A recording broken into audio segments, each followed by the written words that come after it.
সুখ কোনো স্বতন্ত্র সত্তা নয়, এটি কেবল দুঃখের অনুপস্থিতি।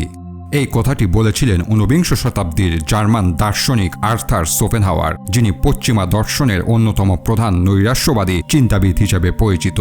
তার মতে সুখ কোনো স্বাধীন বা মৌলিক অভিজ্ঞতা নয়, বরং এটি এমন একটি অবস্থা যা তখনই অনুভূত হয় যখন কোনো যন্ত্রণা, অভাব বা আকাঙ্ক্ষা সাময়িকভাবে অনুপস্থিত থাকে। অর্থাৎ মানুষ সুখকে সরাসরি অনুভব করে না, মানুষ প্রথমে যন্ত্রণা অনুভব করে এবং সেই যন্ত্রণা দূর হলে যে স্বস্তি তৈরি হয় তাকেই সুখ বলে মনে করে। এই ধারণাটি শোপেনহাওয়ারের সমগ্র দর্শনের কেন্দ্রে রয়েছে।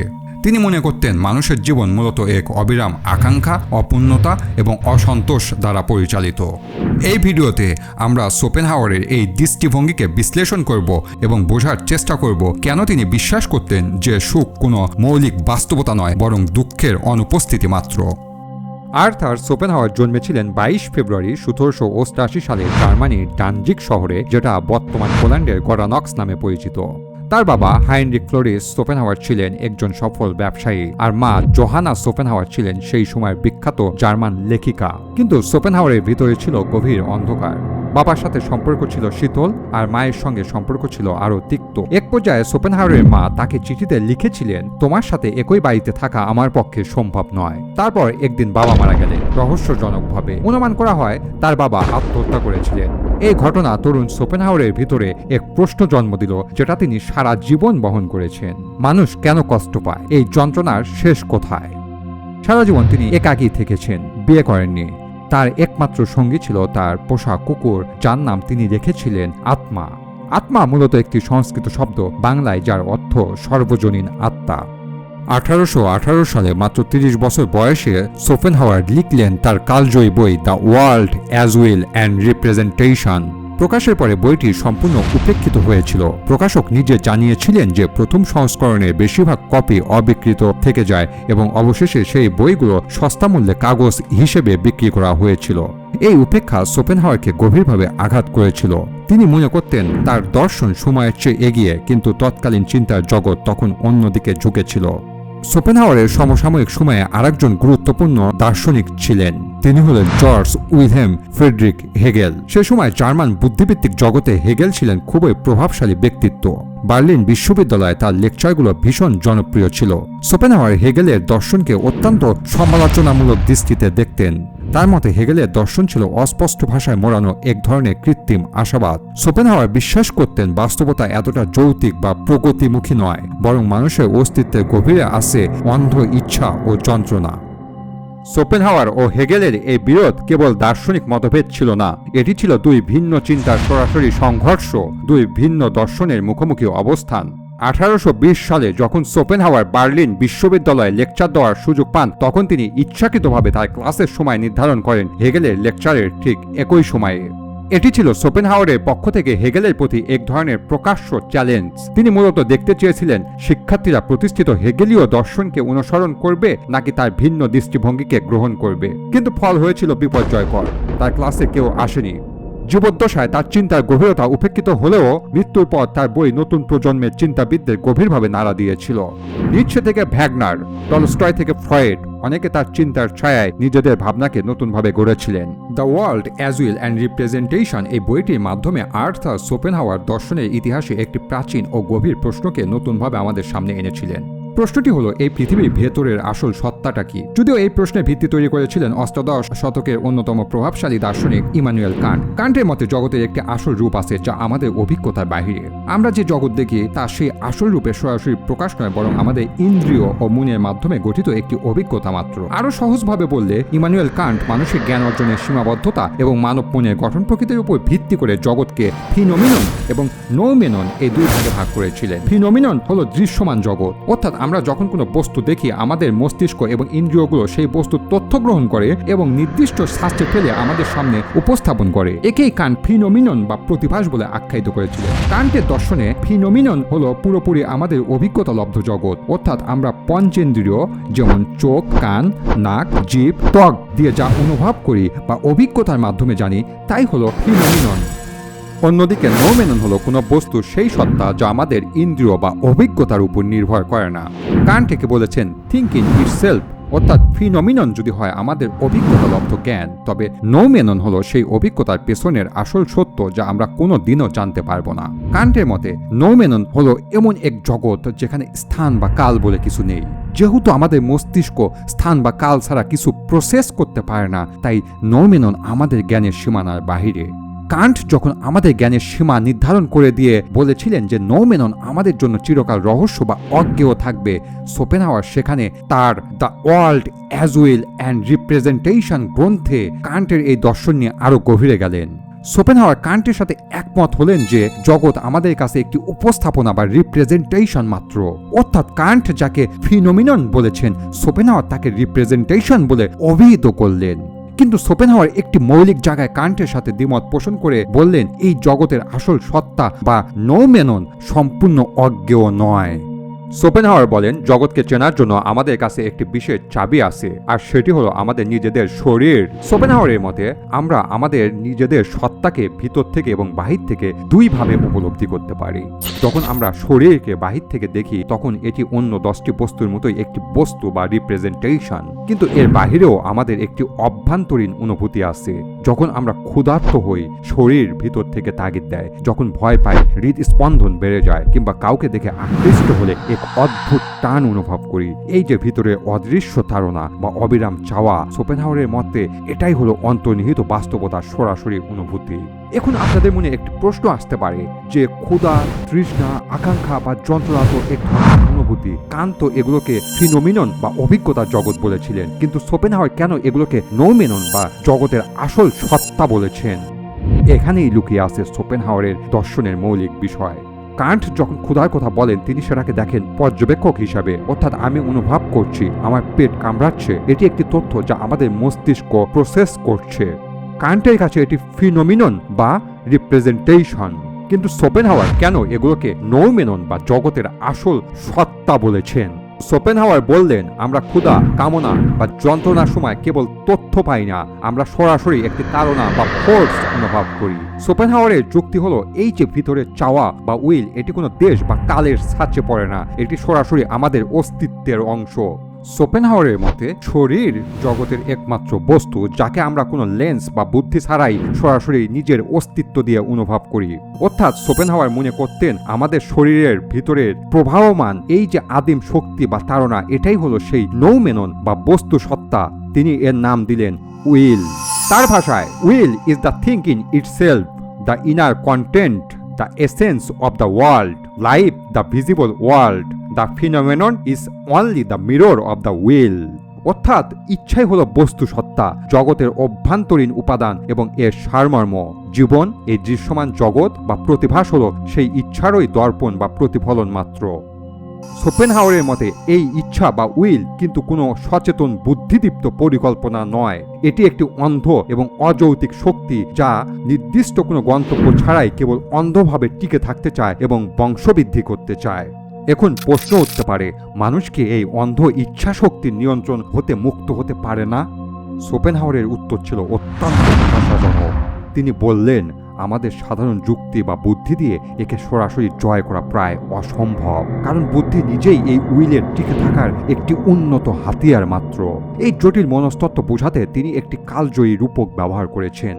কল্পনা করুন একজন শক্তিশালী কিন্তু সম্পূর্ণ অন্ধ মানুষ, আর তার কাঁধে বসে আছে একজন দূরদর্শী কিন্তু পুঙ্গ মানুষ। এখানে পুঙ্গ লোকটি হলো আমাদের বুদ্ধি, তার চোখ আছে, সে পথ চিনতে পারে, কিন্তু তার নিজের চলার ক্ষমতা নেই। আর অন্ধ লোকটি হলো আমাদের উইল, যার অদম্য পেশিবল আছে, যে বিরামহীন পথ চলতে পারে, কিন্তু সে দেখতে পায় না সে কোথায় যাচ্ছে। এই রূপকের মাধ্যমে শোপেনহাওয়ার তার বিখ্যাত সিদ্ধান্তে পৌঁছান, the intellect is a mere tool in the hands of the will. অর্থাৎ বুদ্ধি হলো ইচ্ছার হাতের একটি যন্ত্র মাত্র। অর্থাৎ আপনার বুদ্ধি আসলে স্বাধীনভাবে কোনো সিদ্ধান্ত নিচ্ছে না, সে কেবল আপনার আদিম তাড়নাগুলোকে সুন্দর সুন্দর লজিক বা যুক্তির পোশাক পরিয়ে আপনার সামনে পরিবেশন করছে। আপনি ভাবছেন আপনি চিন্তা করছেন, আসলে আপনার উইল বা ইচ্ছা আপনাকে দিয়ে চিন্তা করাচ্ছে। শোপেনহাওয়ারের এই কঠোর সত্যটি সবচেয়ে স্পষ্টভাবে ধরা পড়ে মানব জীবনের সবচেয়ে আবেগঘন অভিজ্ঞতা, প্রেমে। তার অন্যতম প্রধান ও কালজয়ী গ্রন্থ the world as will and রিপ্রেজেন্টেশনের অন্যতম আলোচিত ও বিতর্কিত অধ্যায় হলো the metaphysics of sexual love. এখানে শোপেনহাওয়ার প্রেমকে এক অনন্য তাত্ত্বিক উচ্চতায় নিয়ে গিয়েছেন। এখানে তিনি দাবি করেছেন, আমরা যাকে রোমান্টিক প্রেম বলে মনে করি তা আসলে আমাদের ব্যক্তিগত আবেগের ঊর্ধ্বে এক মহাজাগতিক বা জৈবিক উদ্দেশ্য পূরণের হাতিয়ার। আমরা যখন কারো মোহে বা প্রেমে পড়ি তখন আমাদের বুদ্ধি বিষয়টিকে খুব মার্জিত ও সুন্দরভাবে আমাদের সামনে উপস্থাপন করে। অর্থাৎ প্রেমের এই বিশেষ মনস্তাত্ত্বিক অবস্থায় একজন মানুষের বুদ্ধি তার কাঙ্ক্ষিত সঙ্গীকে একটি আদর্শ সত্তা হিসেবে প্রমাণ করতে মরিয়া হয়ে ওঠে। ফলে সেই ব্যক্তিটি তার নিজের অনুরাগের যৌক্তিকতা প্রমাণ করার জন্য সঙ্গীর চারিত্রিক ও বাহ্যিক বৈশিষ্ট্যের সপক্ষে অজস্র মন গড়া যুক্তি দাঁড় করায়। যেমন তার ব্যক্তিত্ব আমাকে টানে, তার আচার আচরণ অসাধারণ, কিংবা তার বুদ্ধিমত্তা আমাকে মুগ্ধ করে। শুধু মেধা বা ব্যক্তিত্বেই নয়, এই একই যৌক্তিক প্রলেপ ছড়িয়ে পড়ে দৈহিক সৌন্দর্য কিংবা পার্থিব সম্পদের আকর্ষণীয়। তখন আমাদের বুদ্ধি সম্পদকে সামাজিক নিরাপত্তা এবং সৌন্দর্যকে নান্দনিক রুচি বা সুস্বাস্থ্য বলে ব্যাখ্যা করতে শুরু করে। শোপেনহাওয়ারের মতে সঙ্গীত সম্পর্কে এই চমৎকার ধারণাগুলো আসলে পরে সাজানো কিছু মনগড়া গল্প বা র্যাশনালাইজেশন। এই গুণগুলো হয়তো সত্য, কিন্তু এইগুলো সেই ব্যক্তির তীব্র আকর্ষণের প্রকৃত কারণ নয়। আসল কারণটি তার সচেতন চেতনার অনেক গভীরে এক আদিম অন্ধকারের মাঝে লুকিয়ে আছে। প্রেমের এই বিচিত্র অভিজ্ঞতার আড়ালে সেই মোহগ্রস্ত ব্যক্তির ভিতরে থাকা উইল বা অন্ধ ইচ্ছা আসলে তার অলক্ষ্যে এক জটিল জৈবিক ও গাণিতিক হিসেব করে যাচ্ছে।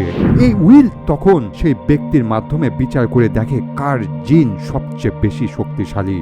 মানুষ অবচেতনভাবেই এমন শারীরিক বৈশিষ্ট্য সম্পন্ন সঙ্গীকে খুঁজে যে তার নিজের শারীরিক অপূর্ণতাগুলোকে পূরণ করতে সক্ষম, যেন তার পরবর্তী প্রজন্মের দৈহিক গঠন সুষম ও শক্তিশালী হয়। এমনকি যখন আমরা কারো সম্পদ, সামাজিক প্রতিপত্তি বা টাকা পয়সা দেখে মুগ্ধ হই, আমাদের বুদ্ধি হয়তো তাকে সাফল্য বলে ব্যাখ্যা করে, কিন্তু এর গভীরে কাজ করে সেই আদিম নিরাপত্তা নিশ্চিত করার ধারণা। কারণ আমাদের ভিতরে ইচ্ছা বা উইল জানে যে বংশরক্ষা বা তার প্রজাতিকে টিকিয়ে রাখার জন্য সম্পদের যোগান থাকা অপরিহার্য। যাকে আমরা মন দেওয়া নেওয়া বা হৃদয়ের টান বলছি, শোপেনহাওয়ারের ভাষায় তা আসলে প্রকৃতির সূক্ষ্ম ষড়যন্ত্র। প্রকৃতি আমাদের এই প্রেমের মোহ বা বিভ্রমের জালে বন্দী করে, যাতে আমরা নিজেদের অজান্তেই বংশবৃদ্ধির উদ্দেশ্য সফল করি। আপনি অনুভব করছেন একটি টান বা ভালোবাসা, কিন্তু আপনার ভিতর দিয়ে আসলে প্রকৃতি তার পরবর্তী প্রজন্মের বংশবৃদ্ধি নিশ্চিত করতে চাইছে। আশ্চর্যের বিষয় হলো 1818 সালে শোপেনহাওয়ার যে তাত্ত্বিক দাবি করেছিলেন, আধুনিক বিজ্ঞান প্রায় তার 175 বছর পর ল্যাবরেটরিতে তার সত্যতা খুঁজে পেয়েছে।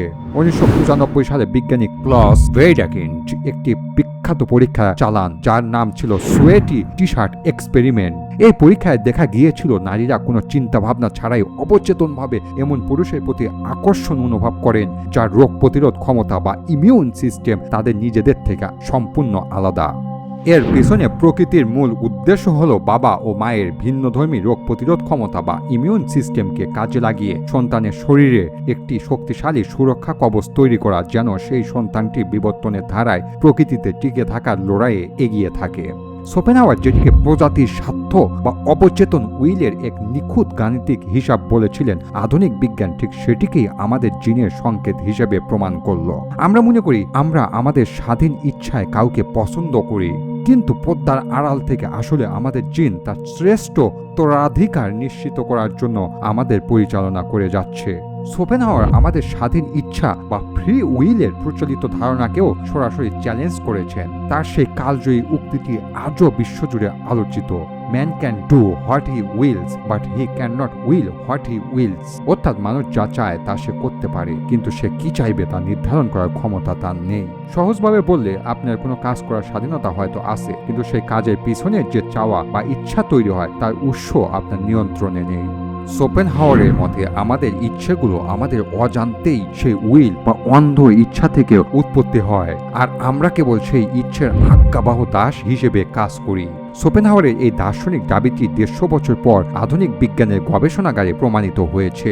1983 সালে বিজ্ঞানী বেঞ্জামিন লিবেট নিউরোসায়েন্সের এক যুগান্তকারী পরীক্ষায় দেখিয়েছেন যে মানুষ সচেতনভাবে কোনো সিদ্ধান্ত নেওয়ার 350 মিলিসেকেন্ড আগেই তার মস্তিষ্কে সেই কাজের প্রস্তুতি বা রেডিনেস পটেনশিয়াল শুরু হয়ে যায়। শোপেনহাওয়ারের তত্ত্বের সাথে লিবেটের এই পরীক্ষার প্রাসঙ্গিকতা এখানেই যে মস্তিষ্ক বা আমাদের অবচেতন সত্তা অনেক আগেই কাজের সিদ্ধান্ত নিয়ে ফেলে, আর আমাদের সচেতন মন কেবল কয়েক মুহূর্ত পর অনুভব করে যে আমি সিদ্ধান্তটি নিয়েছি। অর্থাৎ যাকে আমরা স্বাধীন ইচ্ছা বলে ভুল করি তা আসলে আমাদের ভিতরে আগে থেকেই নির্ধারিত হওয়া এক অবচেতন প্রক্রিয়ার সচেতন প্রতিফলন মাত্র। শোপেনহাওয়ার যেটিকে অন্ধ ও আদিম তাড়না বা ইচ্ছা বলেছিলেন, বিজ্ঞান সেটিকে মস্তিষ্কের এক জটিল নিউরাল নেটওয়ার্ক হিসেবে চিহ্নিত করেছে, যেখানে আমি বা আমার সচেতন সত্তার ভূমিকা কেবল একজন দর্শকের মতো। প্রেমের মনস্তাত্ত্বিক ষড়যন্ত্র আর স্বাধীন ইচ্ছার বিভ্রম উন্মোচন করার পর আমরা এখন মুখোমুখি দাঁড়িয়েছি শোপেনহাওয়ারের দর্শনের সবচেয়ে মৌলিক এবং গুরুত্বপূর্ণ সেই প্রশ্নটির। তিনি কেন জীবনকে একটি অন্তহীন যন্ত্রণার ক্ষেত্র বলেছেন? কেন তার কাছে মানুষের অস্তিত্ব কেবলই এক নিরন্তর দহন? এর উত্তর লুকিয়ে আছে তার বিখ্যাত পেন্ডুলাম রূপকে। শোপেনহাওয়ার দাবি করেন মানুষের জীবন মূলত একটি পেন্ডুলামের মতো, যা অনবরত দুটি বিপরীত প্রান্তের মাঝে দুলছে, একদিকে যন্ত্রণা এবং অন্যদিকে একঘেয়ামি। শোপেনহাওয়ারের মতে আমাদের প্রতিটি মুহূর্ত কোনো না কোনো আকাঙ্ক্ষা দ্বারা তাড়িত। যখন আমাদের কোনো আকাঙ্ক্ষা অপূর্ণ থাকে তখন আমরা সেই অপূর্ণতার যন্ত্রণায় দগ্ধ হই, আবার সেই আকাঙ্ক্ষা যখন পূরণ হয়ে যায় তখন প্রাপ্ত বস্তুটির প্রতি খুব দ্রুত আমরা আকর্ষণ হারিয়ে ফেলি এবং আমাদের গ্রাস করে এক গভীর একঘেয়ামি বা শূন্যতা। শোপেনহাওয়ারের ভাষায় মানুষের জীবন হলো এক নিরন্তর অভাব আর অতৃপ্তির গল্প। এখানে সুখ কোনো স্থায়ী গন্তব্য নয়, বরং এক যন্ত্রণা থেকে অন্য যন্ত্রণায় যাওয়ার পথে কেবল ক্ষণস্থায়ী বিরতি মাত্র। এই বিরামহীন যন্ত্রণাকে বোঝাতে শোপেনহাওয়ার গ্রিক পুরাণের দ্য হুইল অব ইক্সিয়ন বা আগুনের চাকার সাথে মানুষের অস্তিত্বকে তুলনা করেছেন। গ্রিক পুরাণে রাজা ইক্সিয়ন ছিলেন প্রথম মানব যিনি দেবরাজ জিউসের আতিথেয়তার অসম্মান করে স্বর্গের দেবী হেরার প্রতি লালসা পোষণ করেছিলেন।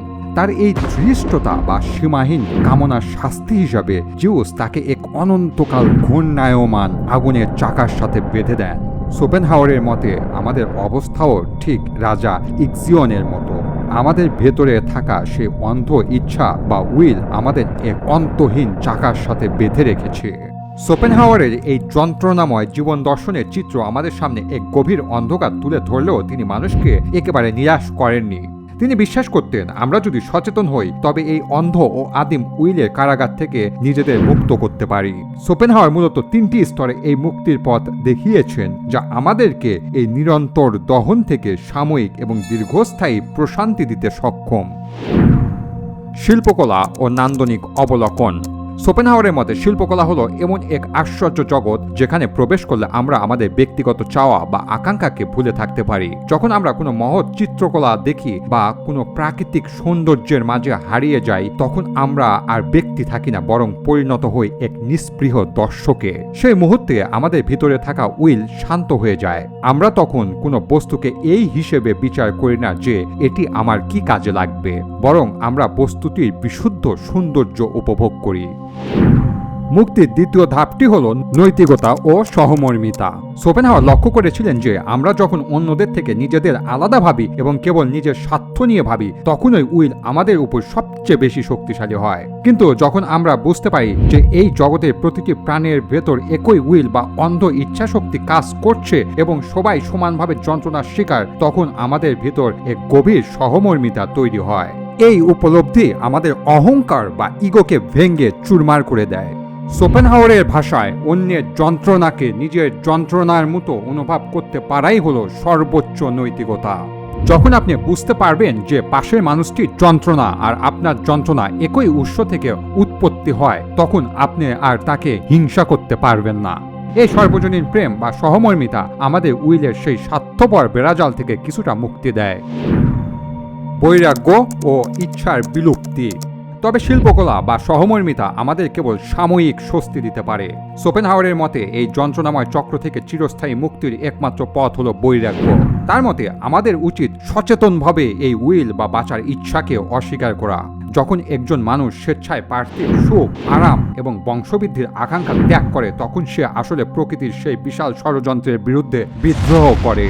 যখন আপনার ভেতরে কোনো চাওয়া থাকবে না তখন উইল আপনাকে আর কোনো যন্ত্রণা দিতে পারবে না। এই অবস্থাটিকে তিনি বলেছেন denial of the will to live. এটি এমন এক আধ্যাত্মিক প্রশান্তি যেখানে দাঁড়িয়ে মানুষ জীবনের সমস্ত যন্ত্রণাকে তুচ্ছ মনে করে।